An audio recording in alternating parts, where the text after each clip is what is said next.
Saludos desde la Glica Televisión. En nombre de la Asociación Milana Bonita, Paco Raval en el recuerdo, hemos querido sumarnos a la celebración del cuarto centenario de la publicación del ingenioso hidalgo Don Quijote de la Mancha. Un aniversario que, como ustedes habrán podido comprobar a lo largo de este año, no está pasando desapercibido para la sociedad en general. En 1605 se publicó la primera edición de la primera parte del Quijote, la obra más universal de la literatura española. Milana Bonita no podía dejar de homenajear al ingenio de la obra y la constelación de sueños y realidades que representa la figura de Don Quijote. Pero antes de presentar a nuestros invitados, Milana Bonita quiere tener un cariñoso recuerdo para la figura de un aguileño entrañable que nos dejaba recientemente. Emiliano Navarro Mula fue una persona que luchó desde muchos ámbitos por Águila. Su imaginación e ingenio, entre otras cualidades, sirvieron para que nuestro pueblo creciera desde la cultura, la fiesta o el comercio. Su voz surcó los aires de la primera radio en Águilas, Radio Caridad. Emiliano impulsó y creó, con la ayuda de otros aguileños y aguileñas, la primera oficina de turismo en Águilas. Su labor fue muy importante en la creación de la Asociación de Comerciantes e Industriales de Águilas, de la que fue directivo fundador, al igual que la de la Asociación de Fotógrafos José Matrán. Sus colaboraciones en distintos medios de comunicación, incluida esta casa, han sido siempre ejemplo a seguir por los que nos dedicamos a estos menesteres de la comunicación. Al igual que nuestro presidente, Miguel Ángel Blaya, nos adherimos a la idea ya expresada de que Emiliano cuente con la nominación de una calle, justo donde tenía su comercio, que era más un lugar de encuentro donde se cocieron tantas ideas y proyectos para Águilas. El callejón de Emiliano creemos que hará justicia a esta persona tan querida por todos. Y ahora sí, ya paso, después de este recuerdo para Emiliano Navarro, a presentarle a los invitados que tenemos para este programa, que, vuelvo a repetir, está sobre todo dedicado al cuarto centenario de la obra del ingenioso hidalgo Don Quijote de la Mancha. Quiero presentarle en primer lugar a Andrés Carvajal de Haro, que es directivo de la Asociación Milana Bonita, que es como vamos a hablar esta noche precisamente, o esta tarde, para este programa. Andrés, bienvenido, buenas tardes. Muchas gracias. Con nosotros otro directivo de Milana Bonita es Roberto Rodríguez López. Roberto, bienvenido, buenas tardes. Buenas tardes. Y finalmente también se encuentra con nosotros otro directivo, también fundador de Milana Bonita, como es Francisco José Montalbán Rodríguez. Buenas tardes, bienvenido. Buenas tardes. Bueno, pues abordar la figura de Don Quijote de la Mancha la verdad, es una tarea bastante ardua. Pensamos que podemos hacerlo desde distintos puntos de vista. Por ejemplo, a mí me gustaría preguntarle en primer lugar a Francisco José Montalbán, a Paco Montalbán, ¿qué representa, Paco, para la literatura universal el Quijote? Bueno, una pregunta que podría utilizar muchísimo tiempo, pero vamos a intentar sintetizar. Resumir un poco esto sí. Es complicado, pero podemos decir que hay, a lo largo de la literatura universal, hay 2 o 3 obras que marcan un punto de inflexión en la evolución de los estilos y de las tendencias. Entonces, el Quijote es una de las obras clave en la literatura universal. Por supuesto, en España, ni que decir tiene, que marca el punto álgido del siglo de oro y a partir de ahí la literatura se encauza por otros derroteros diferentes a como se había venido haciendo anteriormente. Bueno, decir que el personaje del Quijote, que podremos entrar más adelante, es un arquetipo en el que al que van a adherirse, al que van a entrar múltiples personajes de la literatura universal a lo largo de los siglos posteriores. Entonces, bueno, es importantísimo. El Quijote es un jalón muy importante en la historia de la literatura universal. Decía Rafael Arraiz, Paco, que el Quijote sepulta certeza y da paso a la incertidumbre con su visión espejista del mundo. La realidad ya no se sabe dónde empieza y dónde termina. Sí, ese es uno de los aciertos del ingenio de Cervantes en jugar con los planos de la realidad y la ficción enfocada a través de la locura, de la supuesta locura de Don Quijote, y el juego ese especular entre los planos de la realidad y de la ficción va desarrollándose a lo largo de toda la novela y nos hace reflexionar, porque hay una serie de elementos, como por ejemplo la dualidad Sancho-Don Quijote, que unas veces uno está del lado de la ficción, el otro del lado de la realidad, y la confusión hace muy amena la lectura y muy profunda la reflexión que nos provoca. Eso, así a simple, en un primer acercamiento, es lo que se podría decir. Bueno, Andrés, también tu primera impresión, ¿no? Por ejemplo, la primera impresión que te da el Quijote, ¿cuál sería? Yo, vamos a ver, en primer lugar, sí que me gustaría aprovechar este momento que me propicia la Ilica para agradecer a esta cadena cultural y tan comprometida que puede estar entre amigos hablando de literatura y cine. También unirme al sentimiento de condolencia de todos los aguileños por la muerte de Emiliano, porque yo creo que Emiliano se nos ha muerto a todos los aguileños, no solo a su familia. Y yo espero y deseo que, como tú decías y decía nuestro presidente, Águila sea generosa con Emiliano. Y bueno, también por otra parte, pues no es que esté contento por su muerte, pero sí que estoy satisfecho con que su huella y su testigo haya sido retomado por una persona que también es la memoria viva de Águilas, como Juan Oliver. Yo también lo que espero y deseo es que no tengamos que esperar a que muera Juan Oliver para agradecerle y para reconocerle lo mucho que hace por Águilas. Dicho esto, diré que El Quijote es una obra abierta a múltiples lecturas. Es expresado en términos marineros, que estamos en Águilas, como una gran estacha llena de cabos. Todos los cabos juntos hacen que sea sólida la obra, pero también cada cabo tiene su personalidad y su entidad propia. Nosotros podemos agarrar un cabo, tirar de él y encontrarnos con una historia maravillosa, preñada, que reviente de sabiduría y humanidad. Es, por tanto, un libro que admite múltiples lecturas y una lectura poliédrica, por tanto. Un libro que es capaz de hacernos reír, aunque las situaciones que en él aparezcan no sean sino para hacernos llorar. El escarnio, la humillación, la burla, la locura, son situaciones dramáticas pero que nos hacen reír. Es siempre un libro actual, porque las situaciones, los personajes, las actitudes que encontramos son válidas en todo tiempo y lugar. Por eso yo creo que, sinceramente, que El Quijote, más que otra cosa, es una guía para entender el mundo. Y también es una guía para comprendernos a nosotros mismos. Es una novela también absolutamente moderna, por lo que decía antes Paco y tú comentabas, que es que presenta diversos niveles de realidad. Entonces, no solo Sancho Panza, como decía Paco Montalbán, gran conocedor de la literatura y especial de Cervantes y El Quijote, sino que todos los que tropiezan con El Quijote se contagian de esos niveles de irrealidad y al final acaban representando roles. El Quijote es una obra maestra, sin duda, y una de las más admirables creaciones del espíritu humano. Entonces, sus dos personajes encarnan muy bien el alma, la dualidad del alma típica española. Por una parte está el idealista y soñador, que va abandonando las necesidades materiales para ir tras inaccesibles quimeras, ¿no? En pos de inaccesibles quimeras, y muchas veces no lo consigue. Por otra parte está el positivista y práctico, o pragmático, como queramos decirle, que bueno, que también es bastante fatalista. Obviamente Don Quijote es el primero y Sancho el segundo. Y materialista, ¿no? El segundo. Como es bien sabido, el argumento es bien sencillo. Un hidalgo enloquece leyendo el libro de caballería, etcétera, etcétera, lo sabemos todos. Pero como ocurrió con Ulises, y luego nos glosó Cavafis, lo importante no es que sea sencillo en el argumento, lo importante es el viaje. ¿Qué ocurre en el viaje? En este caso, el periplo que traza Don Quijote es tan disparatado, increíble como coherente. La obra se divide en dos partes. Ya habéis dicho, la primera parte, pues la salida de La Mancha hacia Sierra Morena, vuelve enfermo, se recobra, etcétera.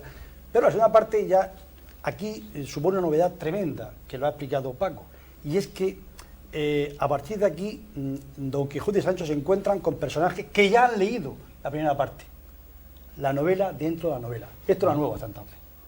Entonces hubo una ruptura con la literatura. Sí, porque la segunda parte se editó 10 años después, sí, en 1615. Pero entonces encuentras en una parte personajes que ya habían leído la novela.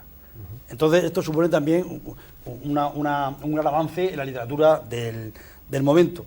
Entonces Don Quijote y Sancho, en esta segunda parte, en lugar de seguir con esas irrealidades, lo que hacen es jugar el papel de realidad, pero para contentar a esos personajes que aparecen en la segunda parte. Y así Don Quijote, conforme avanza la obra, se va desquijotizando, se va haciendo más cuerdo a medida que los demás van siendo excéntricos. Por tanto, los que jugaban el papel de realidad pasan a la fantasía y viceversa. Yo creo que en primer momento se podría decir esto de Quijote. Sí, bueno, Andrés, antes de darle paso a que Roberto nos descifre, bueno, iba a decir clave, pero más que clave, sobre todo datos muy interesantes sobre la obra cinematográfica, desde que el Quijote se ha llevado a la pantalla. A mí me gustaría preguntarte, porque Borges coincide también, como he dicho antes, con Rafael Arraiz, ¿eh? Decía Borges que la maravilla del Quijote no reside en la escritura, sino precisamente en lo mismo que decía Arraiz, en que la realidad no se sabe dónde empieza y dónde termina. Pero hay una expresión muy española, que dice no seas Quijote, lo que tú hablabas, no seas Quijote, refiriéndose lógicamente a lo que sería el mundo de la utopía, sí. Todo lo contrario de lo que representaría Sancho. Esa expresión yo creo que se ha hecho ya universal, ¿no? Para el caballero de la triste figura. Precisamente ese es el gran acierto de la obra, que en el mundo entero, aunque no se haya leído la obra, todo el mundo entiende Quijote como persona que trabaja por los ideales, como sinónimo, persona que va en pos de quimeras inaccesibles, y por eso Quijote para nosotros puede ser tanto un misionero como todos aquellos que luchan por conseguir un mundo mejor. Y Quijote es también, por ejemplo, Milana Bonita, cuando quiere hablar de cultura, ese pájaro tan entrañable, tan tierno como la milana, que tiene que sobrevivir rodeada de tanto buitre carroñero. Entonces somos Quijotes culturales en el medio de tanto buitre carroñero. Quijote quizás un poco utópico, pero bueno, añadiría yo. Roberto, precisamente del Quijote, me comentaba esta tarde nuestro presidente que se habían realizado más de 200 películas. Yo me he quedado muy sorprendido, porque claro, estamos de acuerdo que una obra universal, lógicamente, no se ha versionado solamente en España, sino en el mundo entero. Pero me gustaría que me comentaras algunos de los datos, por ejemplo, la primera película que ha sido El Quijote, la última que creo que se ha estrenado este año. Adelántanos algunos de los datos que luego abordaremos más adelante, y sobre todo para cuando hablemos de la obra, de la película que se proyectará en el Aula de Cultura de Caja Murcia el próximo sábado, día 12, a las 7 de la tarde, y que abordará precisamente el Quijote desde el punto de vista de un director español tan conocido como Rafael Gil, del año 1947. Pero hay más datos que me gustaría, antes de irnos al descanso y a la segunda parte de nuestro programa, que nos adelantaras algunas cosas curiosas e interesantes al mismo tiempo. Bueno, lo primero que quiero también es sumarme a tener aquí un recuerdo a la memoria de Emiliano, amigo mío también, amigo común, conocido toda la vida, y tener un homenaje presente para él en esta ocasión. Lo que me dices efectivamente, se han hecho múltiples adaptaciones de la obra para llevarla a la pantalla, y han sido muchas muy variadas y con diversa suerte.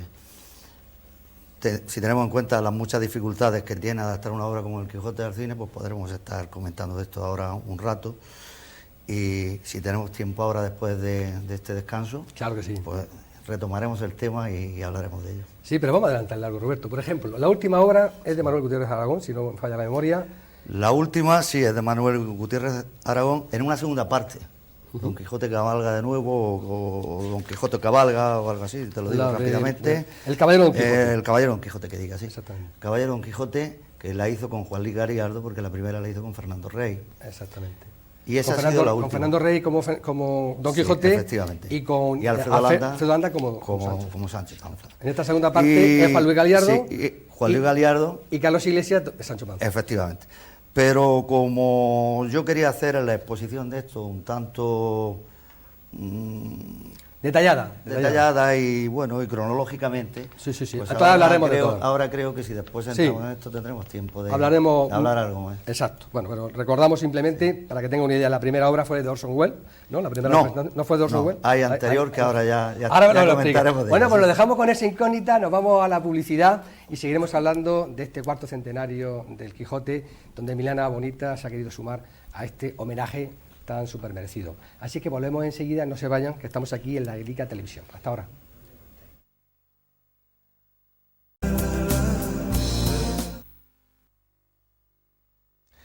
A Glica Televisión estamos hablando del cuarto centenario, de la celebración del cuarto centenario del ingenioso hidalgo Don Quijote de la Mancha. Milana Bonita se suma a esta celebración, a este cuarto centenario, y estamos hablando precisamente de ese centenario de la obra del ingenioso hidalgo Don Quijote de la Mancha, con directivos de la Asociación Milana Bonita, con Andrés Escarabajal de Aro, con Roberto Rodríguez López y con Francisco José Montalbán Rodríguez.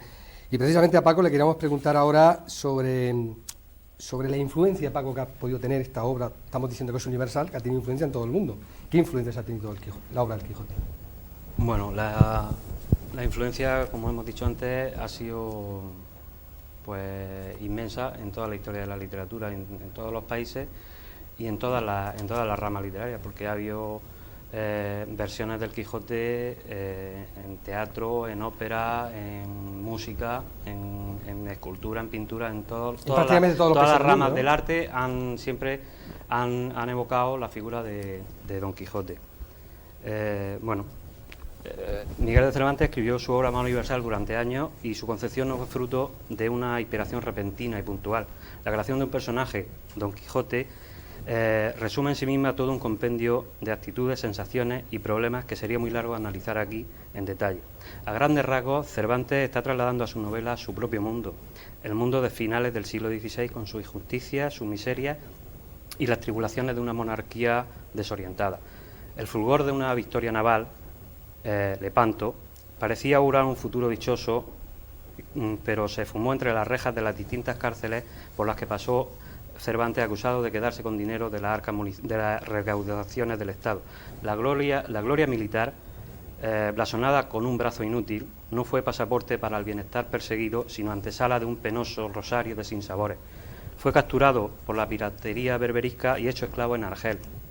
La experiencia dio como fruto dos de sus obras teatrales, Los baños de Argel y Los tratos de Argel, hasta que pudo ser rescatado. La fortuna le fue esquiva durante toda su vida y solo al final de su existencia disfrutó del éxito de su magistral novela, de modo que podemos asegurar que toda la redacción de esta obra destila melancolía, se desgrana en cada una de sus palabras la tristeza, la profunda tristeza que acumulaba el pecho de Miguel de Cervantes. Si acertásemos a mirar a Don Quijote como un hombre triste, enfermo de melancolía, estaríamos captando gran parte de su compleja psicología y sobre todo explicándonos cómo la máscara de la locura que esconde una profunda y lacerante aflicción, y no es otra cosa que el disfraz de un hombre que se siente desdichado y quiere gritarlo al mundo. No en vano Don Quijote toma un curioso sobrenombre, entre comillas dice: digo que soy Don Quijote de la Mancha por otro nombre llamado el Caballero de la Triste Figura, la segunda parte del capítulo 16. El origen de la grandeza de Don Quijote estriba en que a partir de su publicación la literatura universal ya tiene un arquetipo para definir el personaje soñador, ingenuo, generoso, cultivado, sacrificado, pero sobre todo alejado de la realidad por la traslación de las lecturas de libros de caballería a su mundo empírico. A partir de ese momento la literatura hará que el nombre propio del hidalgo manchego se convirtiese en un sustantivo definidor de estas características. Nos referimos a un determinado personaje como quijotesco cuando reúne algunos de los rasgos tipológicos de don Alonso Quijano. Y no menos imitable resulta ser el escudero fiel, el ocurrente y noble Sancho Panza, espejo de la realidad puesta en barbecho. Adentrarse en los entresijos de esta pareja daría para muchos minutos, incluso horas, pero sí debe quedar patente aquí que son personajes complementarios. El uno es contrapunto eficaz del otro. La locura, cordura poética la llamaría yo, de Don Quijote, queda perfectamente perfilada en todas sus aristas por la aplastante racionalidad pragmática de Sancho Panza.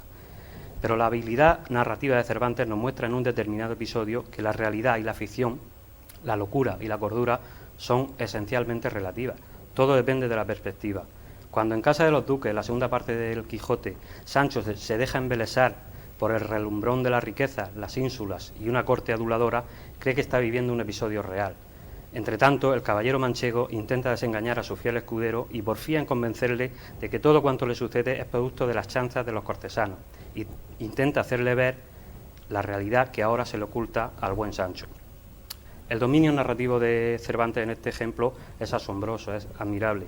Uno de los aciertos del Quijote estriba en ser la primera obra que encumbra a la novela como género de géneros. Hasta entonces las novelas habían sido griegas, bizantinas, pastoriles, épicas, cómicas, morales, etc. Pero en esta obra confluyen casi todos los géneros existentes hasta entonces, pero hábilmente imbricadas en un todo homogéneo que diluye las lindes sin desdibujar la esencia de cada modalidad. Es parte de la genialidad de Cervantes. Tenemos varios ejemplos de inserción de lo que entonces se denominaba, aún con el término italiano, novella, correspondiente a lo que actualmente se tipifica como novela corta. Son novelas dentro de la novela. El éxito de la publicación de la primera parte del Quijote hizo que pululasen entre el público numerosas copias, lo que provocó que Cervantes aludiese en la segunda parte a ese éxito y advertía al lector que no se dejase engañar por otros Quijotes que él no había escrito, como el Apócrifo de Avellaneda, que se publicó en 1614, meses antes de la salida a la luz de la segunda parte de Cervantes en 1615. Se ha dicho que una de las originalidades máximas del Quijote estriba en haber ridiculizado las novelas de caballería. Esto no es del todo cierto. Cervantes satiriza una serie de estereotipos caballerescos que abundan en este género y nos dice que su obra es, entre comillas, una invectiva contra los libros de caballería destinada a poner en aborrecimiento a los hombres sus fingidas y disparatadas historias. Pero no todas las novelas de caballería son igualmente rechazables. En el donoso y grande escrutinio que el cura y el barbero hacen de la biblioteca de don Alonso Quijano, salvan, por ejemplo, el Amadís de Gaula, calificado por Cervantes como el mejor de todos los libros que de este género se han compuesto y así como único en su arte se debe perdonar. Amén de ser una novela que reúne casi todos los géneros novelescos de la época, no podemos olvidar que contiene algún entremés y no poca poesía. Es por tanto una obra proteica, que va adecuando el argumento a los determinados registros estilísticos que va desarrollando en cada momento. Algo así como el arte nuevo de hacer comedias que dejó Lope de Vega como norma para la confección de obras teatrales, pero instaurando para la narrativa unos nuevos mandamientos estilísticos. De la repercusión del Quijote en la literatura hispánica y en el resto del mundo podríamos hablar extensamente, pero valga decir que, salvo la Odisea de Homero y el Ulises de James Joyce, ninguna obra ha sido fuente de tantas imitaciones y manantial de ideas como la obra de Cervantes. El personaje de Don Quijote está detrás de multitud de personajes de la literatura universal, como puede estar Ulises o Hamlet. Por tanto, desde aquí celebramos el cuarto centenario de la aparición de la primera parte del Quijote con el anhelo de que su lectura aumente a partir de ahora y que quienes no conozcan a este loco genial disfruten con sus aventuras y las de su escudero fiel. Hay que acercarse a sus páginas sin prejuicios, con el espíritu abierto a la sorpresa, y a buen seguro la recompensa será mayúscula. Estamos seguros de que es una obra que nunca defrauda. Bueno, pues después de esta explicación extensa, pero yo creo que muy interesante, para que conozcamos mejor precisamente la influencia que ha tenido el Quijote en el mundo, a mí me gustaría, abordando precisamente uno de los temas que tú decías, Paco, ¿no?, de que se ha llevado a todo tipo de arte, ¿no?, incluso hasta los dibujos animados en televisión.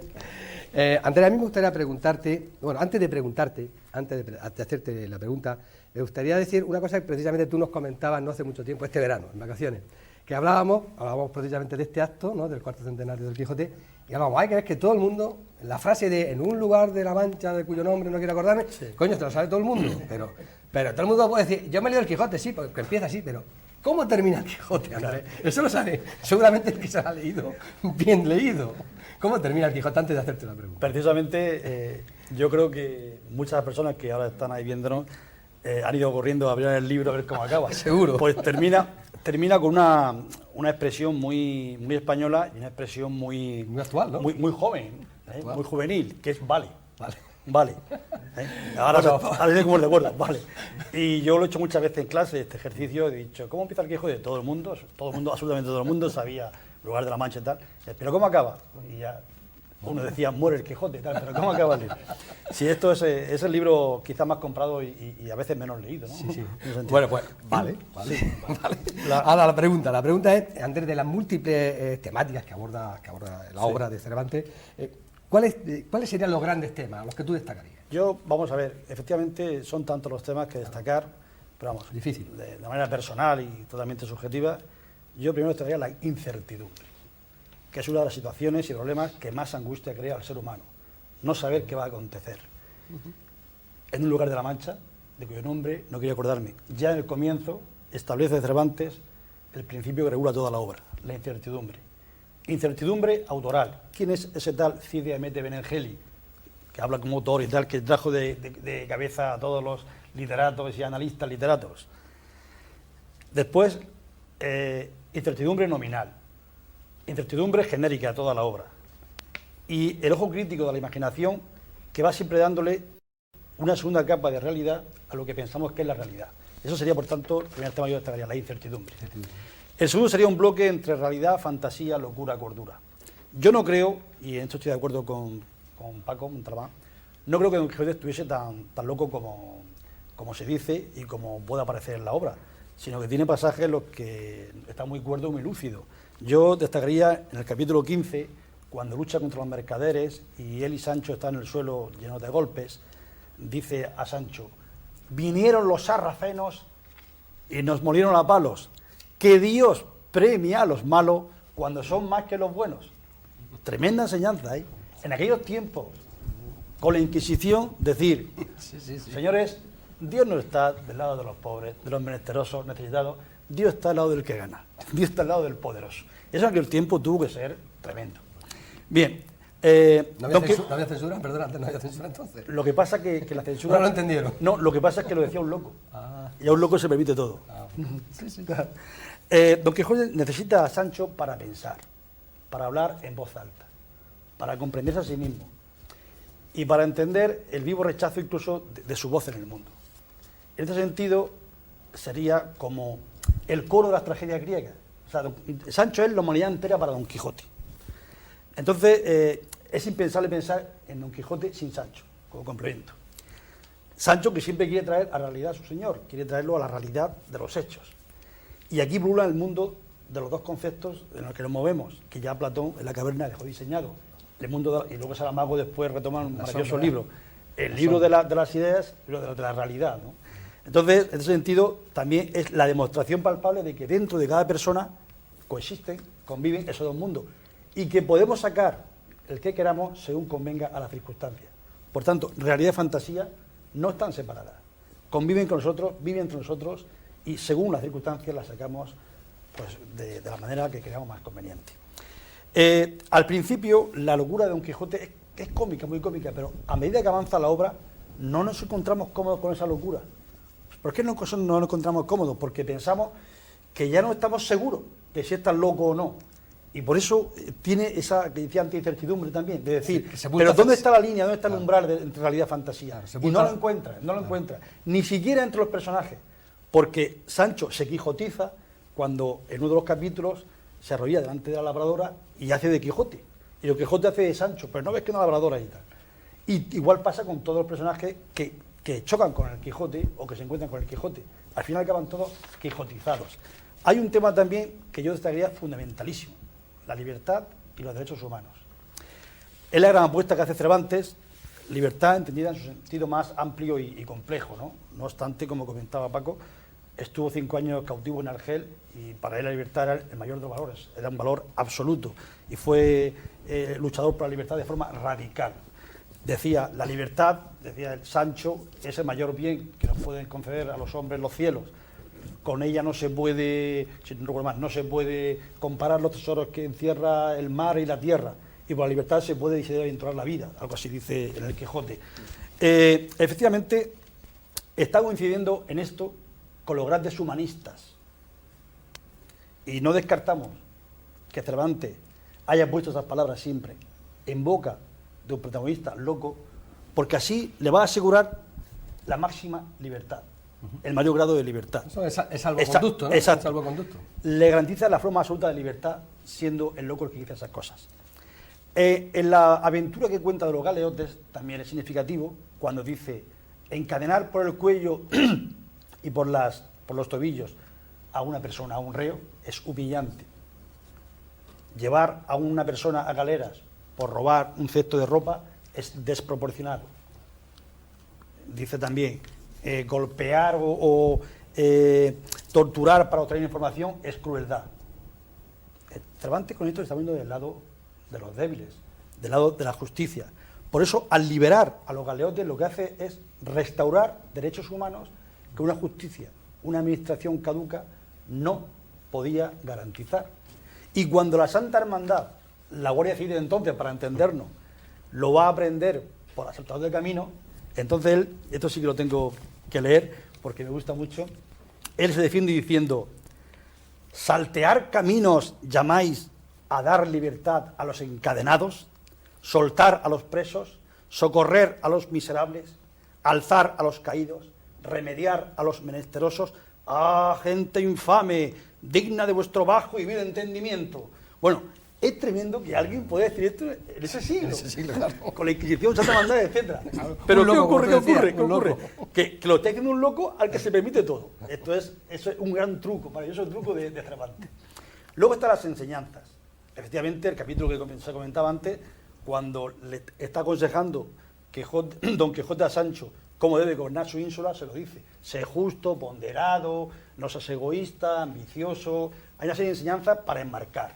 Pero también le dice algo, para mí es importantísimo, que cada uno no se sienta conforme con lo que es, sino en tensión permanente hacia lo que quiere ser. Es decir, en la lucha hacia lo que queremos ser, hay derrotas, pero vale la pena, merece la pena. Eso da sentido a la vida, la lucha por el querer ser, por el llegar a ser. Entonces, importa en la vida los objetivos, pero mucho más cómo hagamos para conseguir esos objetivos. Eso para mí es una enseñanza tremenda que me gusta muchísimo. Luego están los refranes que Don Quijote dice muy bien, y Sancho no tan bien, pero se le entiende. Más vale pájaro en vano que buitre volando, aunque ahora se dice que ciento volando. Del dicho al hecho hay un buen trecho, más vale un toma que dos te daré, no con quien nace con paces. Es una cosa que... Pero yo quiero también, perdón, hacer aquí mención de un tema que quiero destacar importantísimo, que es la gran revolución humanista que significa el Quijote. Si Copérnico es verdad que nos reveló los secretos del cielo y Colón los de la tierra, incluso que Gutenberg nos enseñó las inmensas posibilidades de la literatura, y lo hizo posible, fue Cervantes quien inventó el imaginario del hombre moderno. Lo explico. A partir del Quijote, él se identifica el Quijote con el antidogmatismo. Con él acaban las certezas de la Edad Media. Ese mundo de certezas.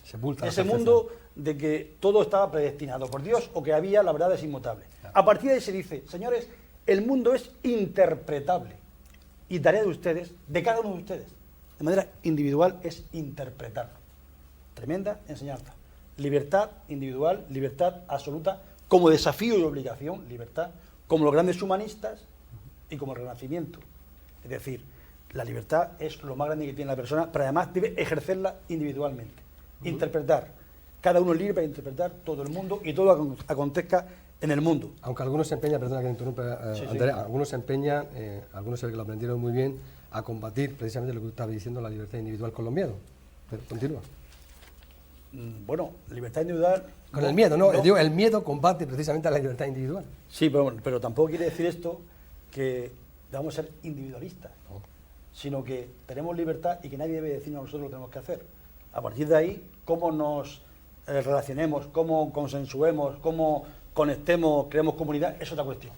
Pero siempre la persona tiene un halo de libertad individual que debe ejercer como obligación y como desafío. Esto es el gran impulso del Renacimiento y del humanismo y que aparece aquí, finalmente, en el Quijote, ¿no? La conciencia individual. Luego está la muerte, que además Cervantes lo hace tan genial, el tema de la muerte, que lo conecta con la liberación de la mujer. Y lo explicaré, o trataré de explicarlo un poquito. La muerte en la novela de ficción aparece pues porque el personaje ya ha cometido su función y ahí no haría más que molestar, estorbar, bueno, tiene que morir porque tiene que desaparecer porque su función ya la ha cumplido en la obra. Pero la muerte en Don Quijote tiene dos sentidos diferentes. Uno, la muerte de Crisóstomo, y otro, la muerte de Damaso Quijano, de Don Quijote. Crisóstomo muere literalmente por amor, al no ser correspondido por la pastora Marcela.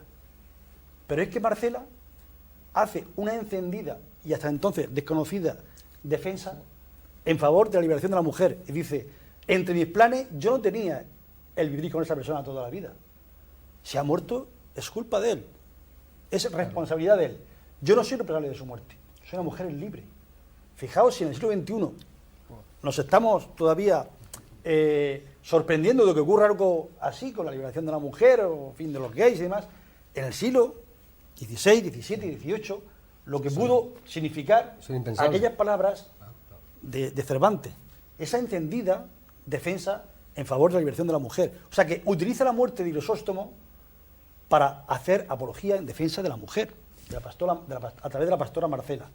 La muerte de Don Quijote es otra cosa. Don Quijote muere en la cama, en su casa, sin grandes aspavientos, también sin mucho ritual religioso, tengo que decirlo, que ahí lo tiene muy claro Cervantes. Está 6 días agonizando, pero está lúcido. A pesar de las llagas, del dolor, está lúcido. Muere rodeado del barbero, el cura, el bachiller, el Sancho, la ama de llaves, la hija. Y él quiere morir renunciando al caballero de la triste figura, renunciando al Quijote que fue. pero todos los presentes le ruegan que no muera así, que no renuncie a ser Don Quijote, porque se han quijotizado, ya no son los mismos, claro. Necesita a Don Quijote. A partir de entonces, Don Quijote pasa a ser inmortal. Lo podrán plagiar, pero ya no será Don Quijote, será otro Quijote. Pasa a ser una metáfora de la vida de Don Quijote, el arquetipo que decía Paco Montalbán. Pasa a ser una metáfora. Entonces, alguien debe morir ahí, pues que muera Alonso Quijano, pero no Don Quijote. Claro. El que muere es Alonso Quijano, no Don Quijote. Morir para vivir eternamente. Vivir como un loco para morir como un cuerdo. Tremenda enseñanza de Cervantes. Tremenda enseñanza de Cervantes. A mí eso me encanta, me gusta mucho. Bien, y quisiera, porque a alguien le podrá, no sé, provocar un sentimiento de risa o no sé, pero hay estudios rigurosos que yo no voy a compartir, pero sí que quiero aquí un poco exponerlo, dar a conocer, que nos habla de mensajes cabalísticos y ocultos en el Quijote, incluso muy rigurosos. El prólogo lo dirige Cervantes al desocupado lector. ¿Quiénes son los desocupados en el Talmud? Los desocupados son aquellos que han abandonado la vida material y se han dedicado a la vida espiritual, mística, la vida de la lectura y el estudio. ¿Quiénes saben en el Talmud? Los caballeros son los que saben. Los que no saben son el vulgo. Y dice Cervantes, todo aquel que no sepa, aunque sea príncipe o rey, debe entrar en número de vulgo. No es un caballero, porque no sabe. Y quiere saber, penetrar en el conocimiento esotérico, penetrar en la espiritualidad. Donde los demás ven molinos, él puede ver gigantes. Donde los demás ven una fea, gorda pastora, él ve la sabiduría y la belleza. Porque los mortales, el vulgo mortal, nos quedamos en la superficialidad, en la carcasa. El caballero penetra. Y luego hay otra frase que dice, cuando siempre está durmiendo Sancho. O sea, ¿pues qué quiere decir eso? Comiendo y durmiendo. ¿Qué quiere decir que está siempre durmiendo? Porque el vulgo no está despierto. No está abierto a las posibilidades del mundo. Y cuando dice Don Quijote, duerme el criado, vela el señor, vela. Es decir, siempre está el caballero atento a las cosas que pasan en el mundo, pero a esas que pasan más allá de lo que vemos. Es otra interpretación, evidentemente, claro, que podemos no aceptarla, pues es una... Bueno, y está lleno de pasajes el Quijote que podrían ser identificados con cuestiones cabalísticas. Bueno, lo digo por avanzar otra. Por tanto, yo diría, como antes creo que comentaba Paco, ¿por qué leer el Quijote? ¿Qué cosa hay importante? Todo. Además de los personajes, la complejidad, libertad, incertidumbre, todo lo que hemos dicho, además de eso, porque es una enciclopedia. Ahí aparecen los estamentos sociales, la nobleza, el clero, el pueblo llano, aparecen los oficios, aparece la medicina, aparece la astrología, aparecen los tercios, aparece la Santa Hermandad, aparecen los piratas berberiscos, aparecen Berberia con todos los presos en Argel. Es una enciclopedia, aparece todo de aquella época. Por tanto, es una ilustración de un mundo, de una época que supuso la ruptura con la Edad Media. La ruptura. Esa época que parecía que era de oscuridad, que ahora se demuestra que tampoco era tan oscura. Pero fue una ruptura total. Luego, además, es también, hemos dicho antes, una novela absolutamente moderna, por los niveles que tiene de realidad. Y luego muy divertida. Sí. Pues está llena de pasajes, divertidísima leerla. Divertidísima. Por tanto, yo, para terminar, diría, si usted no ha leído El Quijote, es un ser afortunado. Pero bueno, porque tiene la oportunidad de leerla. Porque ahora mismo tiene la oportunidad de leerla y encontrarse con un mundo maravilloso. 400 años después. Los que lo hemos leído, algunas veces, no tantas como quisiéramos, y los que lo hemos leído alguna vez por obligación, pues lo vamos a encontrar cosas, pero el que no ha leído nunca y se sumerja en ese mundo va a decir, ¿qué me estaba yo perdiendo? Por tanto, tiene esa oportunidad de leerla y yo le invito a que lo haga. Pues muchas gracias, Andrés, muchas gracias, Paco, porque hemos conocido la parte literaria y la figura de la obra de Cervantes muchísimo más extensamente, con incluso algunas curiosidades que seguramente, igual que yo, muchísimos de los espectadores de la Guía de Televisión también acaban de descubrir. Pero nos vamos a fijar ahora en lo que sería la parte cinematográfica. Llevar a la pantalla el Quijote, decía Gutiérrez Aragón, Roberto, precisamente en la presentación de la última obra cinematográfica del Quijote, de que seguramente Cervantes no había escrito el Quijote pensando en que se iba a llevar a la pantalla grande. Por supuesto que no. Con muchísima dificultad, porque lógicamente los textos... Eso de que el caballo fuese al mismo trote que el burro, por ejemplo, pues eso sería muy difícil de conseguir. Pues nada, háblanos, Roberto, vámonos a entrar ya en lo que es la parte cinematográfica. Hemos dejado antes a los espectadores de la Glica con una incógnita. Yo decía que la primera obra que se llevó al cine fue a través de Orson Welles y no fue así. Me gustaría que nos hablaras un poco. Esa es muy reciente, esa es muy reciente. Yo lo que quiero, antes de empezar a meterme en la filmografía que hay al respecto de esto, es decir, que el cine es un medio de comunicación mucho más moderno, lógicamente, que la literatura. Claro. Es reciente, es del siglo pasado, Claro.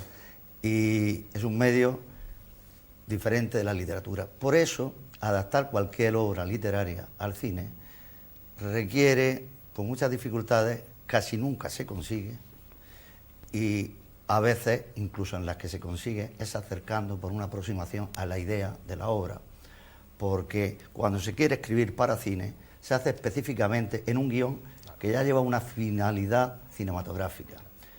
Si hablamos que esto es lo que suele suceder con la literatura, con la novela, cuando se lleva al cine, una de la complejidad y la riqueza literaria del Quijote, pues entonces, para poner un pequeño ejemplo, pues la definición que hace en su inicio el Quijote, es decir, hidalgo caballero, de lanza en astillero, adarga antigua, flaco rocín y galgo corredor, en 4 palabras, ¿cómo llevamos eso a la pantalla? Claro. Entonces, Es distinto, esto ya demuestra Donde, esa gran dificultad que hay al respecto, ¿no?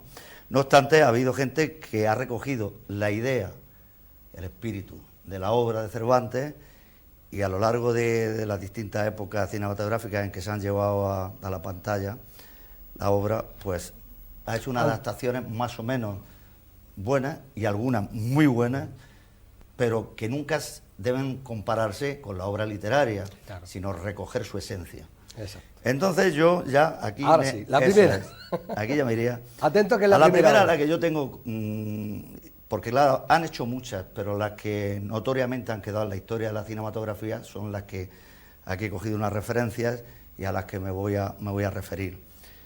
El primer Quijote notable que se hace es de nacionalidad francesa, la dirige un célebre director que había entonces, que era Pabst, austrohúngaro, de 1933, interpretada por un bajo ruso que era Fyodor Chaliapin, y según las notas que yo recojo, conserva pocas de las incidencias del original, pero fue muy prestigiosa esta versión en razón de su corta duración y su carácter musical, pero que tiene una música excelente. Yo aconsejaría también a la gente que pudiera verlo, porque disfrutaría no solamente de la maravillosa voz de este bajo ruso de ópera, sino que la música es francamente preciosa. Pero penetra magistralmente en su espíritu, con ese talento tan característico de Pabst, genio del cine injustamente olvidado. Excelente final, ojo al final que este hombre lleva a la pantalla. Don Quijote, encarnado por el bajo ruso Fyodor Chaliapin, fallece al ver cómo la Inquisición prende fuego a los libros que relatan sus aventuras. Ostras, vaya. O sea, coge ya y el espíritu ya lo lanza ahí.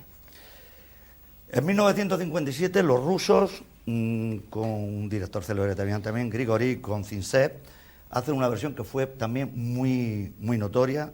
La crítica en España la puso muy bien y se sirvió de unos intérpretes famosísimos en Rusia, como eran Nikolai Cherkasov, que todo el mundo lo recordará por su interpretación de Iván el Terrible y la rebelión de los boyardos, de Eisenstein, que estos están dentro del cine clásico más famoso de la Unión Soviética entonces, y hace una versión que tiene una transposición libre y al mismo tiempo bastante fiel del original cervantino, extraordinariamente bien recibida por la crítica española en su momento. Protagonismo de uno de los actores más renombrados de la cinematografía soviética y despliegue de medios inusual para la época de entonces, como fue el color, la pantalla grande, la pantalla gigante, y esta es de 1957. Después viene otra versión, que es una coproducción España, Francia y Alemania, esta no es conocida, de Carlos Rin, con intérpretes Josep Menraf y Roger Carel. Fernando Rey ya aparece aquí. Hago esta observación de Fernando Rey porque Fernando Rey es quizás el actor que en diversos y en distintos papeles, en más versiones que se han hecho cinematográficas y para la televisión igualmente, del Quijote. Con Gutiérrez de Aragón, precisamente. Con Sí. Gutiérrez de Aragón. Y en la que nos ocupa también. Y la que- ahora tenemos lugar ahora hablaremos de la- el papel del bachiller Carrasco.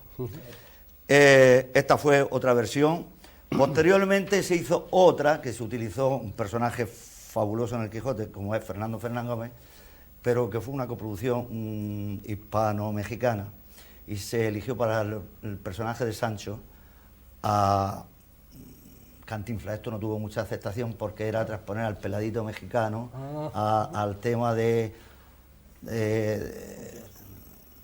Quijote, y fue un fiasco. La prensa y la crítica no lo puso bien, nada más que salvaban la figura del Quijote interpretada por Fernando Fernán Gómez, un actor inmenso, claro. para esos cometidos, y así se quedó. Y ya en 1992, que es por lo que tú antes me has apuntado, viene la versión de Orson Welles. La versión de Orson Welles también es controvertida y ha tenido muchos detractores. No la pudo montar él. La versión de Orson Welles la monta Jesús Franco, director español también, porque se fue haciendo a trozos y se fue guardando y archivando, porque Orson Welles siempre fue un realizador que, independiente, como todos sabemos, que en su cine, pues a veces no tenía financiación posible para hacerlo, y entonces lo hacía a trozos, a retazos. Y la película del Quijote de Orson Welles es de producción española, al igual que fue Campanadas a medianoche, de Emiliano Piedra, precisamente. Aquí cogió a actores, cogió a Francisco Reiguera para hacer el papel de Don Quijote, y a un actor de procedencia europea, pero que estaba en el cine americano, para hacer Sancho, que fue Akin Tamirov. La gente que más o menos que tenga memoria un poco del cine, pues se acordará con esto. También fue discutible el montaje que hizo Jesús Franco, pero también tiene secuencias en las que se interpreta el espíritu de la obra. Y aunque fue controvertido, y el resultado dice, porque se cataloga o se califica el montaje de fantasmagórico, porque tiene una secuencia tal, dice, discutible y ética profesionalmente de la misma base, desigual según toda perspectiva.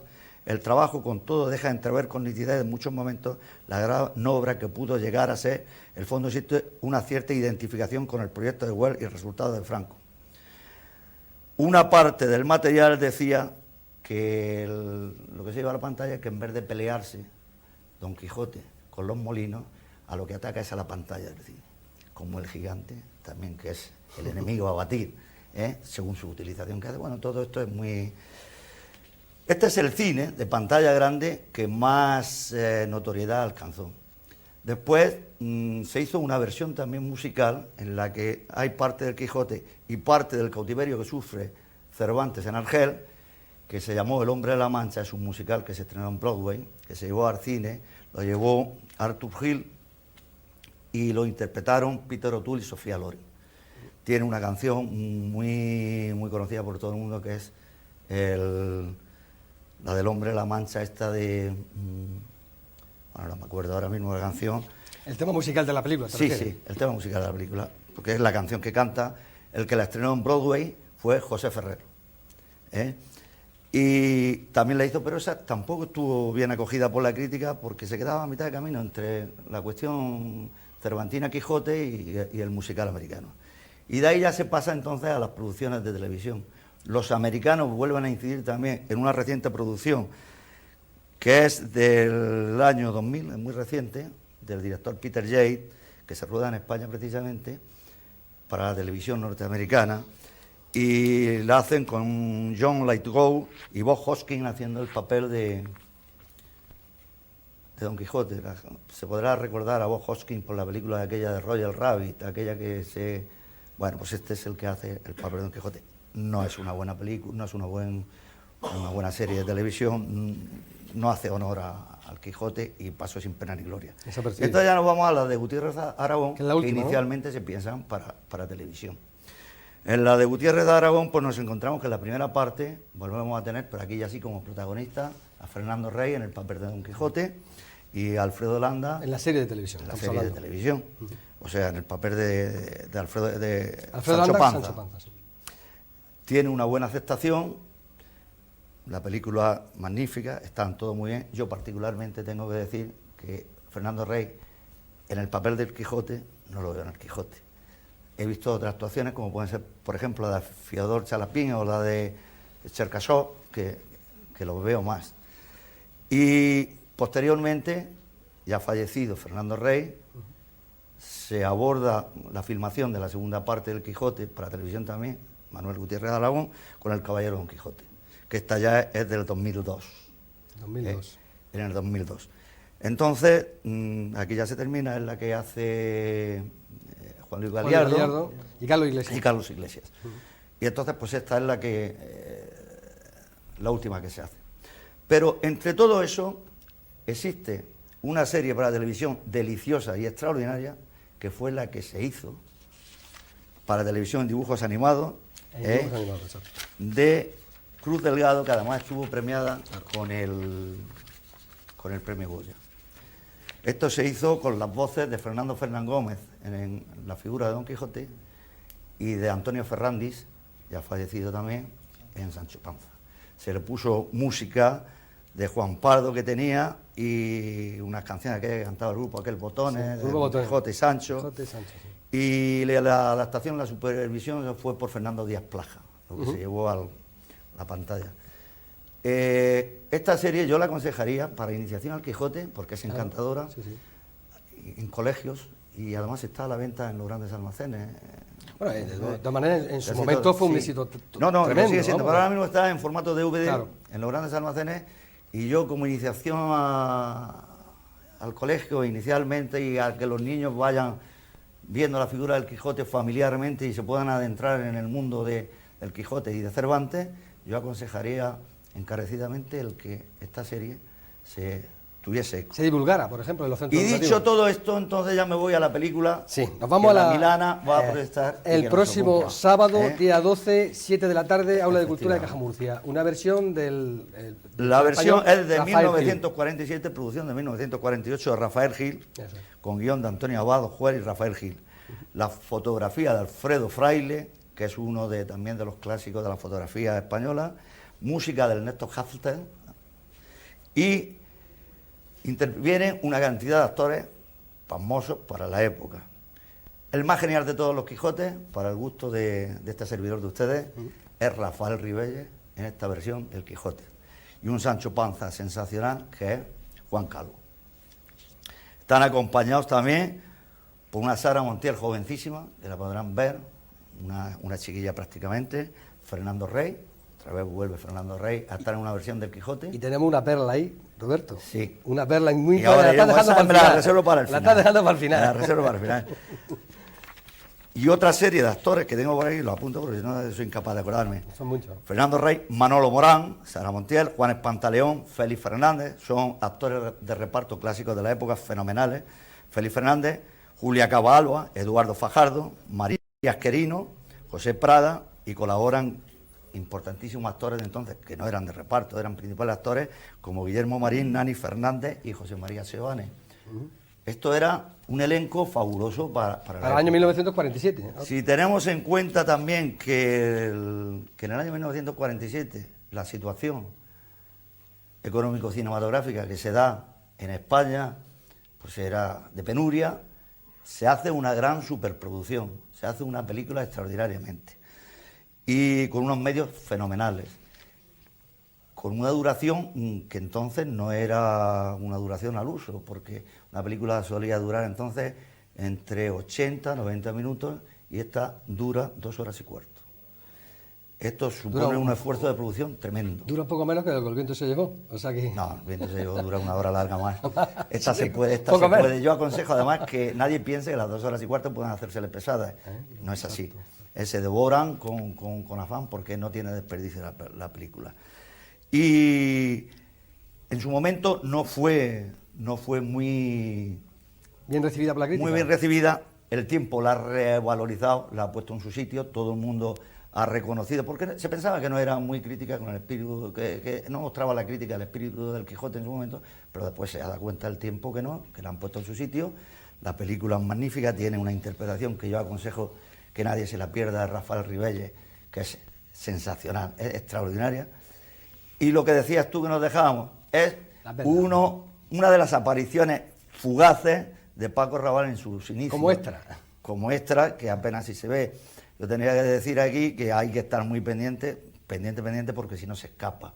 La secuencia cuando la hermandad, la Santa Hermandad, va a recogerlo, y uno de los encapuchados es Paco, que lo cogieron para que hiciera allí relleno y bulto. O sea, habrá que estar atentos, ¿no? Claro, Roberto. y en ese momento, pues hay que se ve un perfil ahí a través de la capucha, que se ve que es Paco, pero hay que estar muy atentos. Hay que estar muy atentos, porque a lo mejor ni figuraría en los Siempre créditos. no figuran los créditos, figuran los lo créditos. mismo que no figuran los créditos de otra producción que se hizo en aquella época, que era la primera Lola se va a los puertos de Juanita Reina. Pero en este caso, en el Quijote, aquí ya hacía sus pinitos como figurante. Y bueno, pues yo desde aquí lo único que digo es que invitamos a la gente a que no se pierda esta proyección de esta sensacional película, que merece la pena verla, que el tiempo no ha pasado por ella porque su esencia está totalmente viva y que, aunque solo fuese por el placer de ver a estos intérpretes maravillosos, merece la pena ir a verla y ahí esperamos a la gente. O sea que esta película no crea ninguna incertidumbre. No, Todo lo contrario. Al contrario.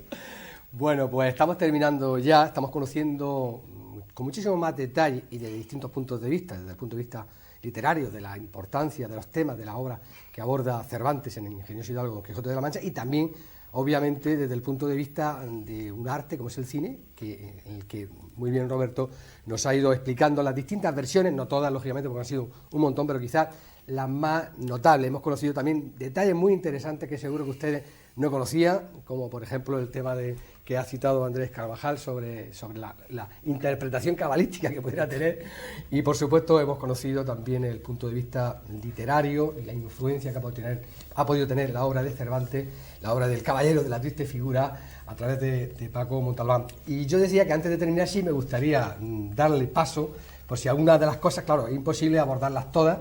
Es un centenario donde se está celebrando, se está haciendo cantidad de actos tremendos, que por cierto está aprovechando muy bien Castilla-La Mancha con la creación de esa empresa que ha creado para patrocinando este centenario, pero al mismo tiempo, lógicamente, dando a conocer esa comunidad autónoma. Son muchas cosas las que no hemos podido dejar en el tintero, Paco. ¿Alguna cosa antes de despedirnos que tú quizás quisieras resaltar o decir, bueno, aparte de toda la influencia que están teniendo los medios de comunicación en divulgarla en toda España, sobre todo, y no solamente a través de grandes obras o de grandes exposiciones, porque lo estamos viendo, por ejemplo, en los propios colegios, en Águilas, por ejemplo, en los colegios, en los centros educativos de Águilas, por hablar de Águilas, lógicamente de toda España. ¿Alguna cosa que se haya podido quedar, Paco, que te gustaría resaltar? Bueno, si lo principal sería que todo esto que estamos haciendo incitara a la lectura del Quijote, porque es lo que decía Andrés antes. Todo el mundo sabe cómo empieza, pero pocos saben cómo acaba. Vale. A veces parece que es una obra gigantesca, que va a ser pesada porque está escrita en castellano antiguo, que nos vamos a aburrir, pero como decía Andrés, es que desde el primer momento es una obra muy divertida, porque van pasando episodios a cual más hilarante y que a la vez de ser hilarante y cómico inducen a la reflexión. Perdona, Paco, ¿qué es lo que no entendió Nabokov cuando arremetió contra el Quijote diciendo que era brutal, que era grosera? Pues es que así era España en aquel momento. Claro, es reflejo de lo que había. Desde el siglo XIX, XX o XXI, o no sé, bueno, los que estén en el 22, cuando lleguen al 22, iba a decir lleguemos. Los que lleguen al 22. Dirá, bueno, ¿cómo era el Quijote? Pues así era la sociedad. Así era. Sí. Claro, no es el mismo punto de vista de Cervantes que, por ejemplo, que hemos hablado en otros cineforum de Milana, por ejemplo, de Valle Inclán, que es otro distinto. Estamos hablando de una época, de una etapa de la historia de España. Andrés. Yo quisiera remarcar algo porque parece que cuando se lee la obra se entiende que los españoles o somos quijoteros o somos Sancho. Es decir, que hay el tipo quijotesco y el tipo... Y hay términos medios también, ¿no? Pero es que yo creo que no es así. Estoy convencido de que todos somos Quijotes y Sancho. Tenemos parte... O sea, todos llevamos realidad fantasía, todos somos idealistas o somos realistas, todos llevamos dentro esos dos personajes. Y sacamos el que más nos conviene o el que más creemos que es interesante, significativo, bueno, el que deberíamos sacar según las circunstancias y en los momentos. Por tanto, no es la historia de dos personalidades, de dos tipos de personalidades españoles, sino la historia de cada uno de nosotros que llevamos dentro esos dos personajes. Y conocer el Quijote es una guía para entender el mundo y conocernos a nosotros mismos. Eso sí que lo puedo asegurar a quien lo lea. Bueno, en este caso, el mestizaje siempre es bueno, en este caso también. La mezcla siempre nos enriquece y nos hace más fuertes. Roberto, ¿qué le decimos a todas las personas, a todos los aguileños, para que se acerquen el próximo día 12, 7 de la tarde, Aula de Cultura de Caja Murcia, para ver ese espléndido Quijote de Rafael Gil. Bueno, en primer lugar quiero decir que he hecho memoria y me he acordado de la canción de la la canción Mancha. Era el sueño imposible. Sueño imposible. Era el sueño imposible. Muy versioneado también, por cierto. Sí, efectivamente. Por Paloma San Basilio era por una de las ejemplo. que la hacía en España, sí, por ejemplo. Pues decir que no he exagerado cuando he dicho que la película esta del Quijote es magnífica, que precisamente haciendo referencia a esto, este verano pasado, el anterior, cuando se hizo los cursos de la Universidad de Verano, que se homenajeó a Paco Rabanne, y estuvo aquí el director, conocido y famoso director de cine, Antonio Isasi Sanmendi.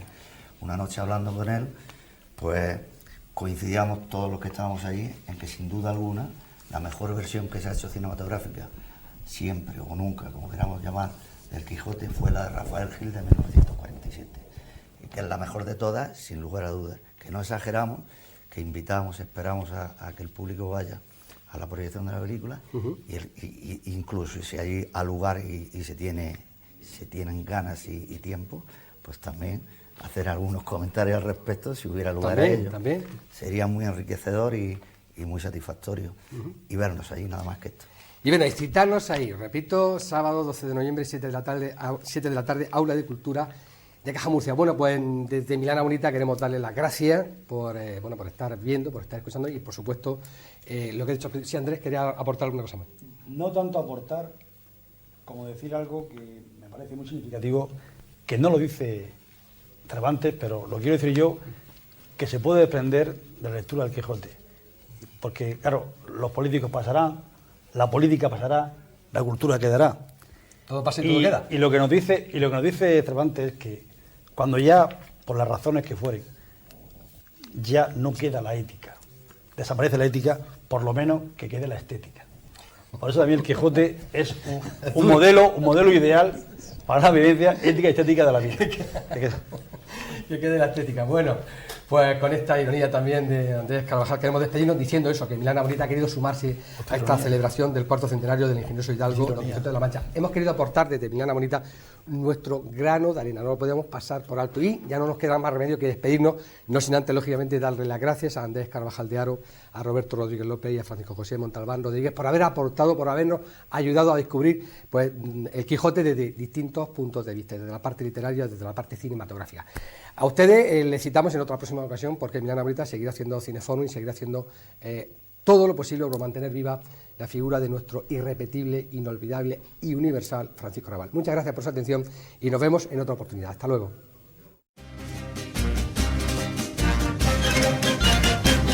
Ante ti, mundo ruin, miserable y falaz, maldición de los hombres de bien.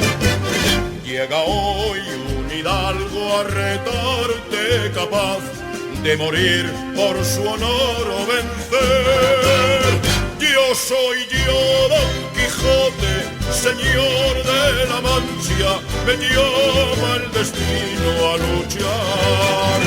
Que los vientos con furia empujen mis pasos allá donde quiera el azar.